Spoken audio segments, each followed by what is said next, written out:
오늘 제가 알려드린 것처럼 설교 주제는 조금 어려운 주제예요. 이 광기, 이 매드니스에 대한 바른 이해와 대처 해서 말씀을 좀 나누도록 그렇게 하겠습니다. 제가 이제 신앙과 정신의학이 만나는 7개 설교 시리즈 해서 쭉 해나가고 있는데 이제 오늘 두 번째 시간입니다. 그래서 광기에 대한 바른 이해와 대처법 이렇게 해서 이제 가는 거고요. 제가 이 백남준 씨에 대해서 상당히 요즘에 참 빠졌어요. 우리나라에서는 덜 알려졌고 세계적으로는 굉장히 유명한 이제 뭐 글쎄 아티스트라고 봐야죠. 미디어 아트의 어떤 선도적인 역할을 해서 이미 우리 3, 40년 전에 오늘날과 같은 미디어 세계가 열릴 것에 대한 것들을 이제 예상하면서 상당히 쇼킹한 그런 방식으로 그 당시에 이 미디어 아트의 세계를 열었던 그런 사람입니다. 제가 이제 이 사람을 놓고 상자 밖의 생각, 이 Think Outside the Box 해서 이야기를 얼마 전에도 한번 해드렸던 그 기억이 나는데요. 그러니까 상자 속에 갇혀진 생각이 아니라 이 언박싱, 상자 밖에 이게 조울증이나 뭐 조현이라든가 하는 그런 것들을 갖게 되면 그 개인에게 있어서는 혼란과 충격이지만 그러나 상자 밖의 생각을 하도록 또 열어놓게 되는 그런 그 경험이기도 하죠. 그래서 오늘 저는 그것과 관련된 걸 좀 나누려고 그래요. 이 백남준 씨의 이런 사진 가운데 보게 되면은 이 안경에 그 옛날에 이 TV 모니터를 이렇게로 된 자기 렌즈에다 끼고 그 다음에 전 세계를 이렇게 또 연결하고 이건 뭐 지금 보면 굉장히 우스꽝스럽고 좀 약간 신석기 시대 같은 그런 느낌을 주는 그런 거긴 하지만 그 당시로서는 이러한지 앞으로 세상이 열린다 하는 것들을 이제 알려주는 이제 그러한 예언자적인 그런 일이었습니다.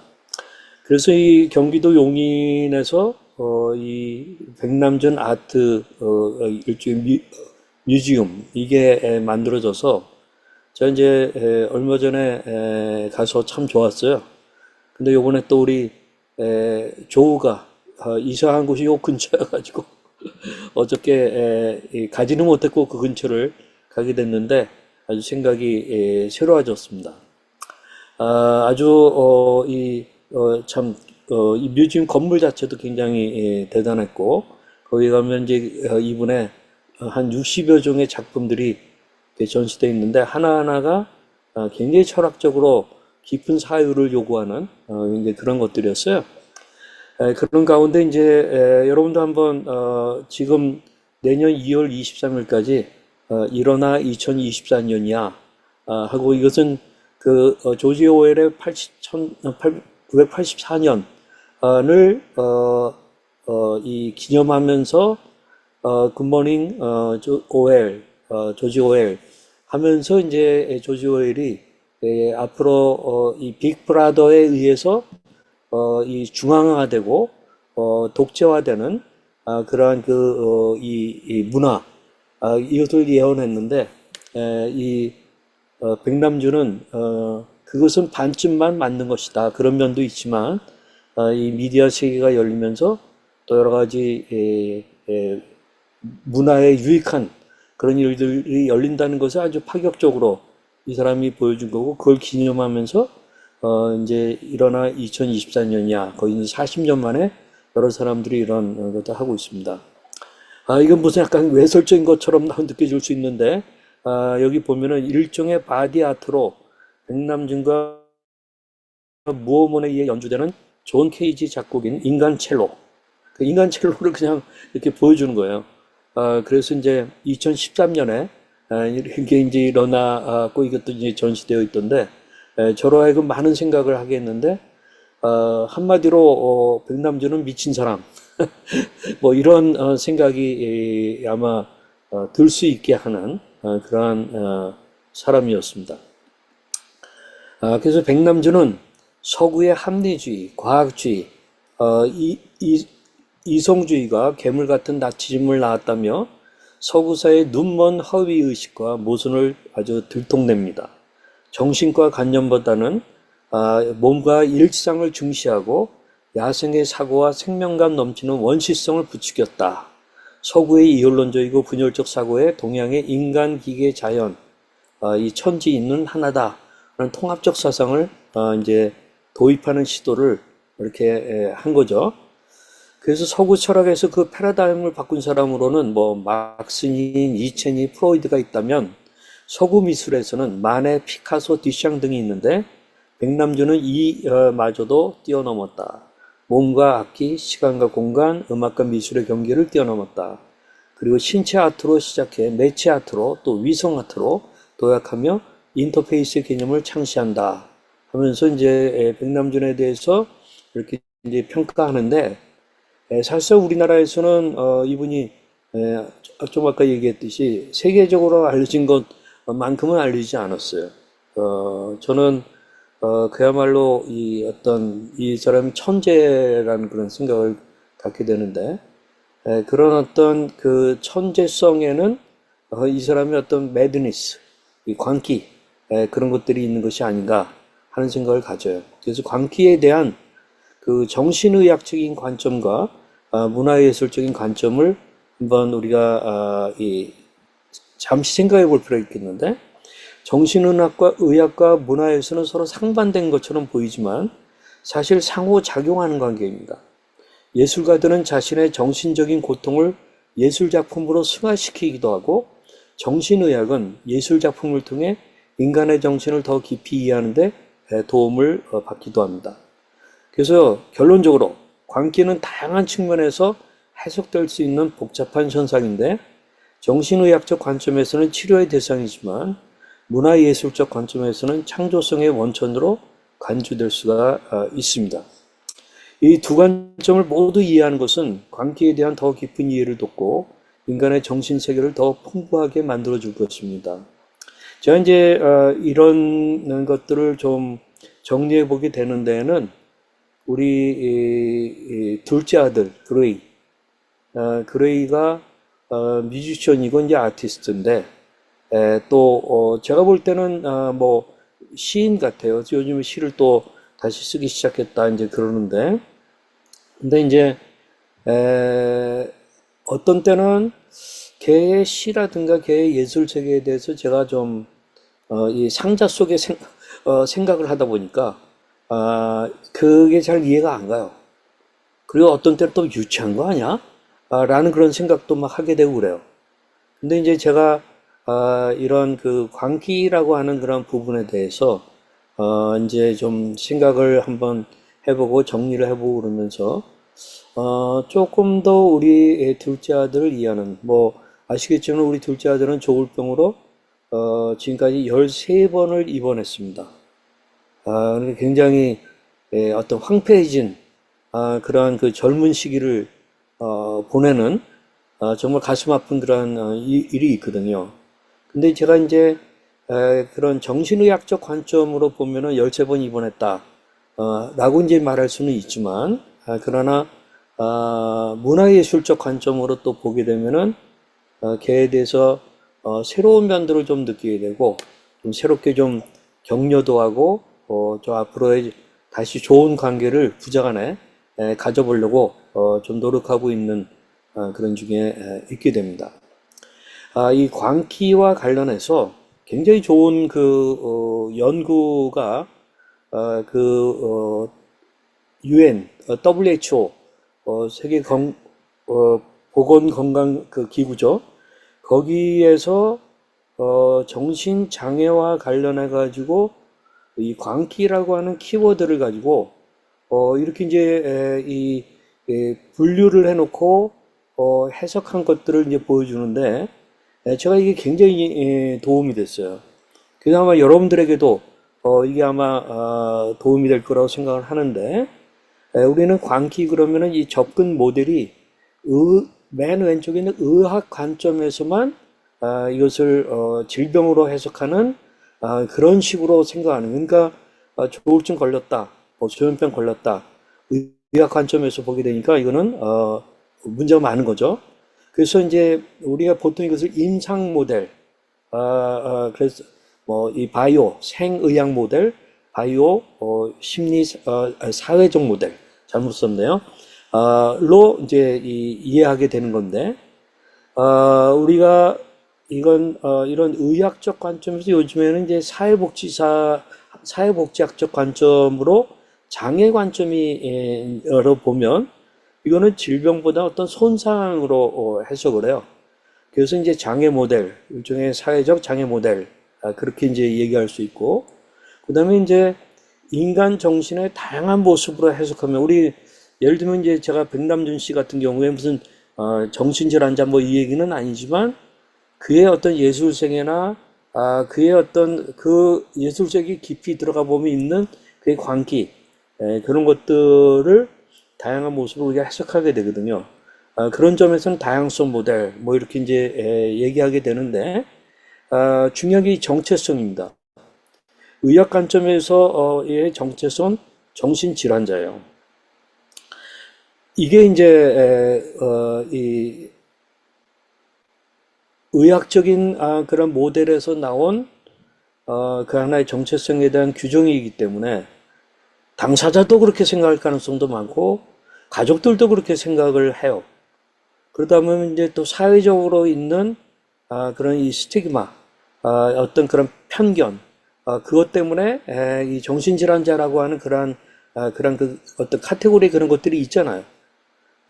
그래서 이제 거기에 자기 자신을 규정하게 되고 또는 그것을 거부하려고 하지만 또 강요당하고, 그런 문제들이 있다는 거죠. 근데 이제 한번 사회복지학적 관점, 장애 관점으로 한번 생각을 해보면은, 어떻게 생각하세요? 심리, 사회적 장애가 있다 하는 거하고 정신질환자하고 어떻게 생각하세요? 좀 다르죠? 그래서 우리가 어떤 모델을 가지고 보느냐 하는 부분들이 굉장히 중요해요. 반면에 인간 정신의 다양한 모습으로 해석한다? 그러면은 정신적 고통을 경험하는 소수자라고 하는 그러한 그 정체성을 생각하게 돼요. 제가 예전에 닥터 댄 피셔, 이 하버드의 의사면서 미국의 이 정신건강정책위원회 대통령, 거기 백악관위원회 위원이었던 이 닥터 댄 피셔, 그 사람의 SED, Severe Emotional Distress라고 얘기하자라고 하는 얘기가 바로 이 얘기죠. 그러니까 정신질환, 의료 모델은 그렇게 얘기하지만 또 그런 면이 있지만 그러나 그게 전부는 아니라는 거거든요. 그러나 분명히 정신적 고통을 경험해요.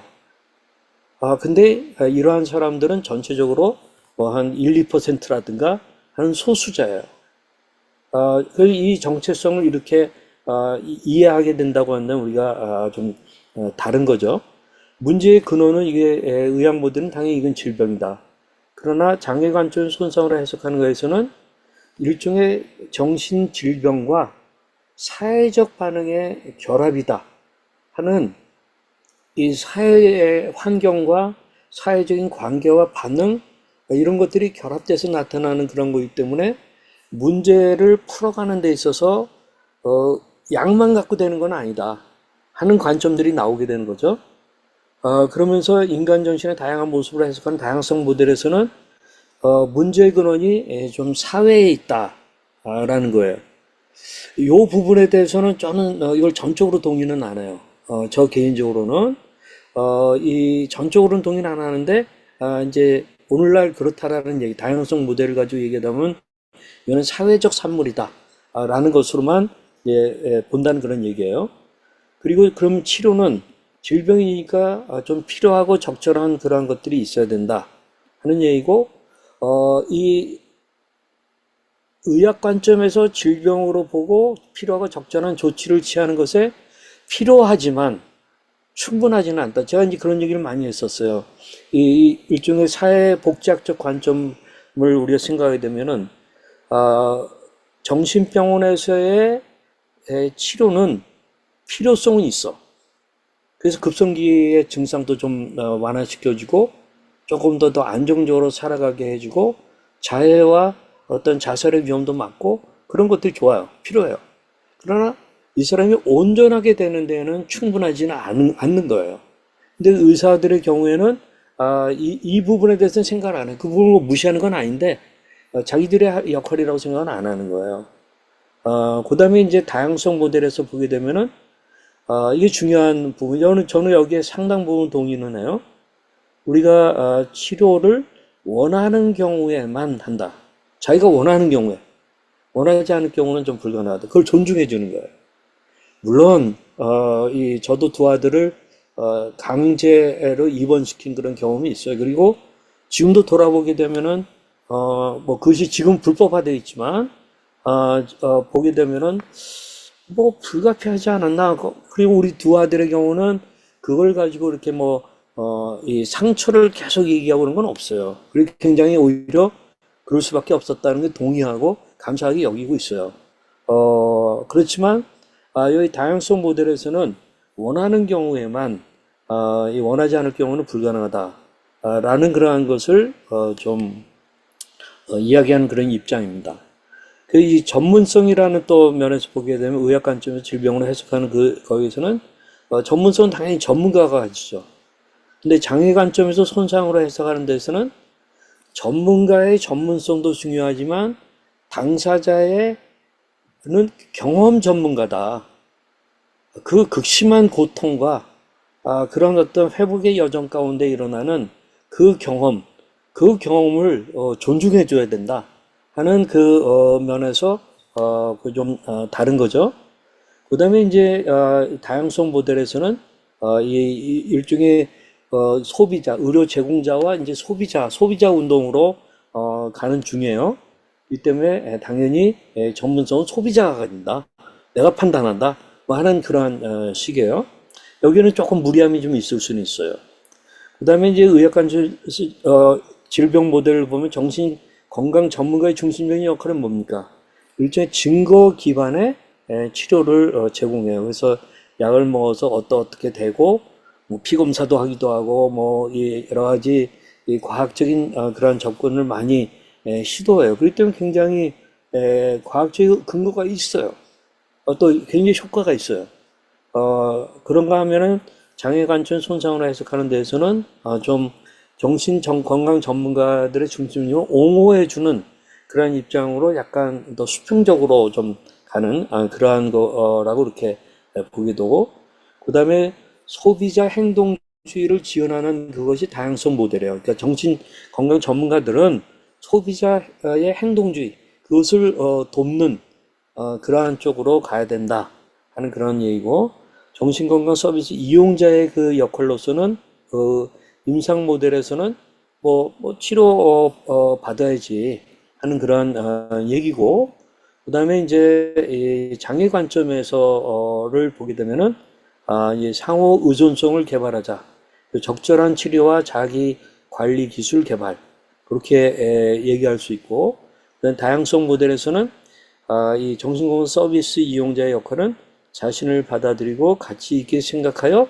자기 편견적인 믿음이 좀 이 감소되고 좀 더 자기를 주체적으로 서가도록 하는 그런 면에서는 아주 좋습니다. 자, 이게 지금 이 WHO에서 이 퀄리티 라이츠, 이 아주 질적으로 이 어떤 질적인 삶, 그러기 위해서 가져야 될 권리, 이런 것들을 가리키기 위해서 이 광기라는 것을 이 세 가지 해석으로 하면서 각각의 여러 가지를 이렇게 분석을 해주고 있어요. 저는 여기서 어떤 것들은 좀 나는 받아들일 수 있고 어떤 건 좀 아니고 뭐 하는 그런 것들이 그냥 어느 한쪽만 다 가지고는 아니에요. 각각이 말하는 그런 거에 장단점이 있어서 제가 이제 이것을 제시하는 것은 좀 비판적 관점에서 여러분들이 이걸 보면 좋겠다 하는 거고, 더 나아가서는 우리가 크리스찬이기 때문에 성경적 관점을 가지고 이런 것들을 보면 좋겠다 하는 건데, 거기에 대해서 더 많은 얘기들이 좀 필요할 것 같아요. 아까 제가 백남준 씨를 얘기했는데 여기 맨 오른쪽에 보면은 다양성 모델, 그러니까 매드니스에 대해서 광기에 대해서 다양성 모델로 보는 거가 일종의 예술 세계에서는 이런 거죠. 문화예술적 관점이죠. 근데 광기를 갖다가 정신의학적 관점, 지금 봤듯이 질병으로 보죠. 그러나 문화예술적 관점에서는 창조성과 비범함으로 보거든요. 그래서 접근 방식도 정신의학적 관점은 객관적 진단, 뭐 치료, 근데 문화예술적인 관점은 주관적인 표현이고 여기서는 이제 사회 비판적이고, 그러니까 목표는 정신의학적 관점에서 증상 완화와 삶의 질을 향상시킨다 하는 건데 문화예술적 관점에서는 광기를 예술적 표현, 사회 변화를 위한 거다 하는 그러한 식으로 이렇게 이제 잡고 있습니다. 자, 그러면 제가 지금 말하고자 하는 것은 이 광기를 그럼 어떻게 봐야 되냐 하는 건데 우선은 제가 요 운동에 대해서 잠깐 소개를 할게요. 매드 프라이드라고 그래가지고 이 광기에 대해서 프라이드를 느껴라 하는 그러한 운동이죠. 그러면서 거기 오른쪽에 있는 플랜카드에 보면 다들 미치는 세상 아닌가요?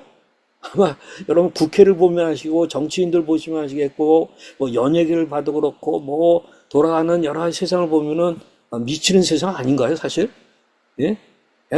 뭐 누가 정상이고 비정상이고 경계가 아주 모호해진 그런 세상이 아닌가요? 그런 면에서 우리가 우리의 당사자들의 광기에 대해서 조금 새로운 관점으로 보자 하는 그런 얘기예요. 그래서 이 매드 프라이드 행사를 할 때는 여기 제가 사진 설명을 읽어볼게요. 환자복을 입은 사람들이 병원용 침대를 끌고 있다. 이 행사의 하이라이트이기도 한 배드 푸시, 그러니까 침대를 미는 이것은 강제 입원, 강제 치료 중심의 폭력적인 정신건강 의료 시스템의 현실을 대중에게 알리기 위한 퍼포먼스다 하면서 거기에 대한 이제 문제 제기를 하는 그런 운동이란 말이에요. 제가 이제 그래서 광기와 관련해서 저는 이렇게 좀 정리를 해봤습니다. 첫째, 광기에 대한 이해와 존중이 필요하다라는 거예요. 광기 미쳤어. 그래서 우리의 상자 밖에 상자 안의 사고로 규범을 떠나고 뭔가 이해할 수 없는 이런 거에 대하여서 배타적이고 어떤 누르고 이런 것보다도 저는 이해와 존중이 기본적으로 좀 필요하다 하는 그런 얘기고요. 두 번째, 광기로 일상이 깨지고 삶이 황폐화되어 증상 완화 조치를 본인이 원하면 또는 좀 원할 수 있도록 좀 설득도 하고 도움도 주고 이제 그런 게 해서 그러면 도와주는 것이 필요하다 하는 그런 입장이고요.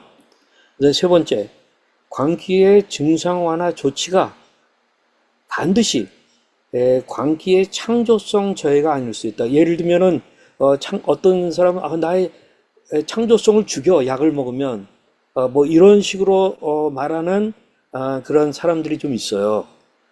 그 말이 아주 틀린 건 아니지만 또 맞는 것도 아니에요. 광기의 창조성 저해가 아닐 수 있다 하는 건 무슨 얘기냐면 제가 고흐라고 하는 정말 위대한 천재 화가잖아요. 그 사람의 광기와 예술 그리고 뇌의 상관관계를 보게 되면은 일종의 이 예술적인 영감의 원천 물론 다 그런 건 아니지만 일부에서는 고흐의 광기가 그의 독창적인 예술 세계를 만들어내는데 중요한 역할을 했다고 주장하거든요. 즉 극심한 감정 기복과 환각 등이 그의 작품의 독특한 색채와 강렬한 표현을 가능하게 했다는 거예요. 그런 면에서 예술적 영감의 원천일 수 있다. 고통스러운 창작 과정, 반대로 고흐의 광기가 그의 예술적 창작 과정을 더 고통스럽게 만들었으며 그의 짧은 생을 비극으로 이끌었다는 시각도 있다. 그래서 그러한 것도 우리가 감안해야 된다. 또 고흐의 뇌 호르몬상의 부조화에 대한 연구는 아직까지 좀 명확한 결론을 내리지는 못하고 있다. 하지만 일부 연구에서는 고흐가 앓았던 질병이 현대의학으로 볼 때에 조울증이나 양극성 장애와 유사한 증상을 보였다는 주장을 제기하기도 한다. 이러한 질병들은 뇌 신경 전달 물질 불균형과 관련이 있을 수 있다는 거예요. 그래서 우리가 이러한 질문이 왜 중요하냐면은 예술과 정신질환의 관계를 잘 이해하는 데 굉장히 중요한 단서가 됩니다. 또 정신질환에 대한 사회적인 인식을 개선하는 데 우리가 필요합니다. 그러니까 고우와 같은 예술가들의 삶을 통해서 정신질환에 대한 사회적 인식을 부정적이고 아주 배타적이고 이런 억압적이고 하는 그 사회적 인식을 좀 개선하고 정신질환을 가진 사람들에 대한 편견을 해소하는 데 도움을 줄 수가 있습니다. 그리고 창의성 연구, 예술가의 뇌를 연구하면서 창의성의 기원과 발달 과정에 대한 이해를 높일 수가 있기 때문입니다. 여러분 한번 이 고흐의 별이 빛나는 밤이라고 하는 그런 작품을 한번 봐보세요. 뭐 이거 말고 그냥 수백 종의 고흐의 이제 그 정말 엄청나게 비싼 그런 오늘날에는 그런 작품들이잖아요. 근데 한번 생각해 보세요. 이게 치료받지 못한 고흐의 전형적인 모습이에요. 자기의 귀를 갖다가 자해로 잘랐잖아요. 그걸 가지고 또 초상화를 그려서 대단한 사람이죠. 저는 이게 이제 치료받지 못한 고흐의 그러한 좀 한계였다고 보는데, 그런 상상을 해봐요. 고흐가 좀 잘 치료받았으면 어땠을까? 이거는 제가 상상해요. 고흐가 치료를 잘 받았다면 어땠을까? 그 창조성에 저해가 왔을까? 오히려 어떤 사람들은 이 창조성 자체가 이 문제 생기지는 않고 오히려 건강해짐으로 인해서 창조성이 더 새로운 차원으로 발휘될 가능성이 굉장히 많다. 그런 얘기를 하거든요. 저는 후자 쪽에 대한 것을 좀 더 인정하는 쪽이에요. 제가 우리 두 아들들을 보더라도 그렇고, 그리고 무엇보다도 고흐가 치료를 잘 받았다면 빨리 죽지 않았을 거 아니에요.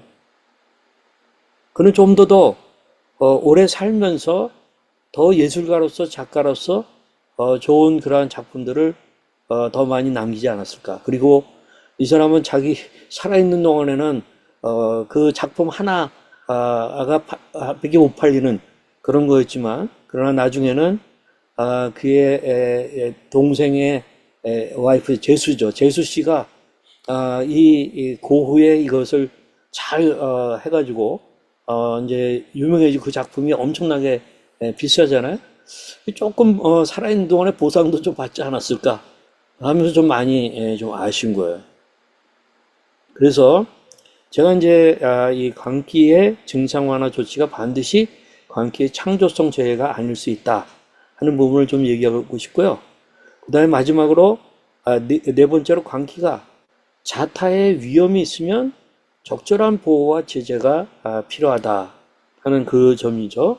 그리고 다섯 번째로는 광기의 정방향이 생기면, 그러니까 나침판이 생기면 그 광기는 문명사에 빛이 난다.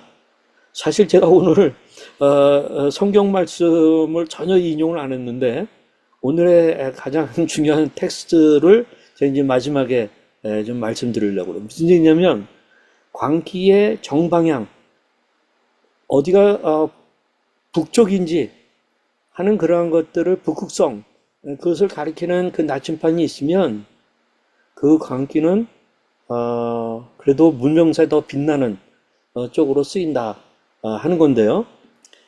고린도후서 5장 13절에 우리가 만일 미쳤어도 하나님을 위한 것이요. 그래서 우리가 사도 바울이 우리 미쳤다. 그래, 우리 광신도야 미쳤어. 너희들의 규범으로 보면 우리 미친 거야. 뭐 이런 얘기를 하는 거예요. 근데 나에게는 이 정북의 방향이 있어. 하나님을 위한 거야. 정신이 온전하여도 너희를 위한 것이니 하고 얘기하는데, 바울은 자신을 포함한 복음 전파자들이 세상 사람들 보기에 미친 사람처럼 보일 수 있다는 것을 인정합니다. 하지만 이러한 광기는 하나님을 향한 열정과 헌신에서 비롯된 것이며 복음을 전파하기 위한 고귀한 목표를 가지고 있기 때문에 정당화될 수 있다는 것이죠. 즉 세상의 기준으로 볼 때 비정상적으로 보일 수 있는 복음 전파자들의 삶은 사실 하나님을 향한 순수한 열정의 표현이라는 것입니다. 저는 혹시 누군가의 광기가 정신질환적인 요소도 좀 있을 수 있을 거예요. 그러면은 거기에서는 좀 치료가 좀 잘 되어가지고 좀 더 증상 완화. 그러나 그 광기 그거는 손상시키지 않으면서 그것이 예술적으로 잘 표현됐으면 좋겠어요. 근데 그 중심에 그 목표의 정북 방향에 하나님이 있으면 좋겠어요. 그 얘기는 무슨 선교사 되고 목사 되라는 얘기 그게 아니라 뭐 그럴 수도 있고 예술가로서 뮤지션으로서 또는 크리스천 비즈니스맨으로서 여러분들 사실 비즈니스도 열심히 잘하는 사람들의 들어가 보게 되면은 어떻게 보면 일 중독이라고 말할 정도의 그 광기 같은 게 있어요. 예? 그거가 없는 사람이 비즈니스 잘하기 굉장히 힘들어요. 미쳐야 돼요. 제가 있던 사랑의 교회의 고 오카노 목사님, 그분의 제자 훈련, 그것으로 우리 한국 교회와 한국 사회에 굉장한 영향을 주셨죠. 우리 고 오카노 목사님의 제자 훈련 철학의 제1 키워드가 뭔지 아십니까? 광인론이에요, 광인론. 미친 사람이라는 거예요. 그러니까 우리가 아직 이해가 안 간다 하더라도 어떤 미친 듯이 보이는 그런 사람들 또는 당사자들 그들에 대해서 이해하고 존중하려고 하는 노력이 필요하다. 그리고 우리 기도해야 돼요. 그들이 하나님을 인격적으로 알고 그들의 어떤 이 광기가 정말 하나님을 위하여 사용될 수 있도록 우리가 기도해야 된다고 생각해요. 예, 우리가 만일 미쳤어도 하나님을 위한 것이요 정신이 온전하여도 예, 온전하게 또 해야 할 때 해야죠. 근데 그것조차도 나의 생색을 위한 것도 아니고 나의 유익이 아니라 너희를 위한 것이니 라고 얘기했어요. 바울은 자신이 정신적으로 온전한 상태일 때도 항상 고린도 교회 성도들을 위해 헌신할 준비가 되어 있다는 것을 강조합니다. 즉 바울은 자신의 모든 것을 고린도 교회 성도들을 위해 희생할 준비가 되어 있었으며 그들의 영적인 성장을 위해 끊임없이 헌신했던 것입니다. 저는 우리들의 사랑하는 당사자들이 정말 그들의 어떤 광기 잘 예술적으로 창조적으로 표현되기를 바라고요. 특별히 하나님을 위해서 또한 좀 온전해져서 더 이 회복이 잘 돼가지고 그 결과가 정말 경천애인을 한다. 하나님을 경외하고 이웃을 사랑하는 그런 쪽으로 쓰임받을 수 있기를 원해요. 이런 고린도후서 5장 13절의 광기와 유사한 열정을 보여준 인물들이 있죠. 성경적으로. 모세가 그렇죠. 그 다음에 그 불을 내려서 그것을 이 갈멜산에서 위대한 어떤 승리를 가져온 엘리야가 그렇죠. 그 다음에 눈물의 선지자 예레미야가 그렇죠. 바로 우리 예수 그리스도가 그러시죠. 그러니까 우리가 이 광기라고 하는 것 자체에 대한 이해를 좀 더 성경적으로도 할 필요가 있겠다 하는 그런 얘기를 하고 싶어요. 그래서 이제 아까 들었던 것을 다시 한번 정리합니다. 광기. 첫째, 광기에 대한 이해와 존중이 필요하다. 둘째, 광기로 일상이 깨지고 삶이 황폐화되어 증상 완화 조치를 원하면 또 우리가 필요하다고 생각되면 도와주는 것이 필요하다. 셋째, 광기의 증상 완화 조치가 반드시 광기의 창조성 저해가 아닐 수도 있다. 네 번째, 광기가 자타의 위험이 있으면 적절한 보호와 제재가 필요하다. 다섯 번째, 그 광기에 정방향, 이 나침판이 좀 있으면 좋겠어요. 나침판, 이 내비게이션을 달고 이 광기가 인도받으면 좋겠어요. 그럼 그 광기는 문명사에 빛이 난다 하는 그러한 것입니다. 자, 우리 다 같이 이제 기도했으면 좋겠는데요. 이렇게 기도했으면 좋겠습니다. 하나님, 우리 가족 당사자 또는 당사자로서 계시다면 나의 이 광기, 그것 때문에 막 엄청 고통을 많이 받았을 거예요. 그거에 대한 저의 이해력을 좀 높이소서 하고 우리가 이 셀프 스티그마라고 그러죠. 어떤 자기 자신을 갖다 낙인 찍는 그런 것을 조금 더 해방되는 게 중요한 것 같아요. 그래서 우리가 하나님, 우리 가족 당사자의 관계에 대한 그 저의 이해력을 높이소서. 우리 한번 같이 한마음 목소리로 기도하시겠습니다. 같이 기도하겠습니다.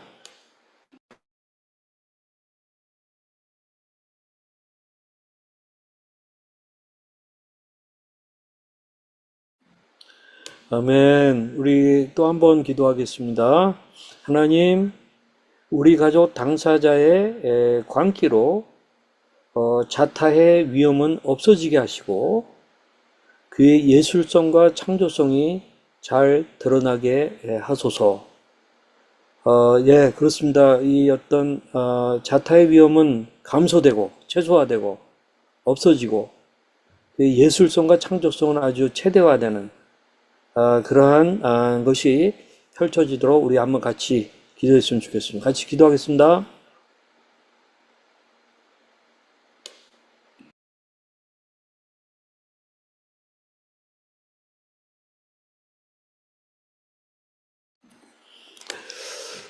아버지 하나님, 많은 조울로들, 특히 청년들을 대하면서 저들의 어떤 순수성과 또 저들이 추구하고 싶은 그러한 예술성과 또한 남과 다른 그 창조성에 놀랄 때가 많이 있습니다. 아버지 하나님, 그러한 그들의 그러한 그 내면의 깊은 에너지가 이른바 정신질환이라고 하는 그러한 것에 의하여서 말살당하지 않도록 도와주시고 하나님 오히려 그것이 더 잘 꽃 피울 수 있는 그러한 일들이 있게 하시되 때로는 이러한 그 질환적인 요인으로 인하여서 하나님 정말 자해적인 사고에 빠질 때도 많고 자해적인 행동을 할 때도 많고 또한 자살 충동도 느끼고 또한 시도도 할 수 있는 것을 우리가 알고 있습니다.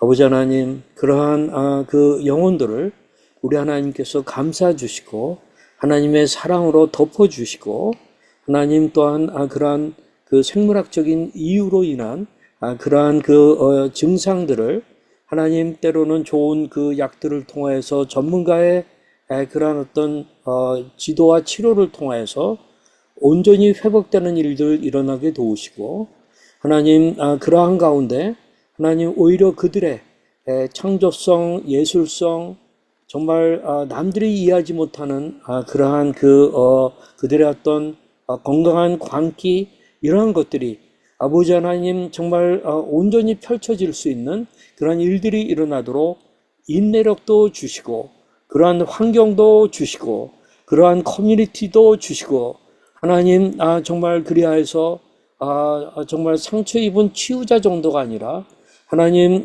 상처 입은 그러한 정말 이 아티스트로서 또 살아가고 하나님 또 그들의 어떤 하나님을 향한 그러한 열정이 빛이 나서 하나님을 위하여서 정말 오히려 광인의 어떤 경지에까지 나가는 그런 인생을 살아갈 수 있도록 도와주시기를 원합니다. 그래 하나님 아버지 이들을 통하여서 정말 하나님을 알게 되는 영혼들이 많이 일어나기를 원합니다. 그리스도의 제자가 배출되기를 원합니다. 하나님 정말 하나님 나라를 위하여 귀하게 쓰임받는 스타들이 배출되기를 원합니다. 우리의 가족들은 스타 메이킹의 가족이 되게 도우시고 하나님 아버지 저들의 놀라운 그러한 변화가 또한 우리 가족들에게 놀라운 보상으로 작용할 수 있도록 도와주시옵소서. 그러기까지 시간이 많이 걸릴 수 있지만 하나님 아버지 하나님이 주시는 그러한 인내로 잘 감당할 수 있게 하나님 축복하여 주시옵소서. 오늘 귀한 시간 감사합니다. 우리 주 예수 그리스도의 이름으로 기도하였습니다. 아멘.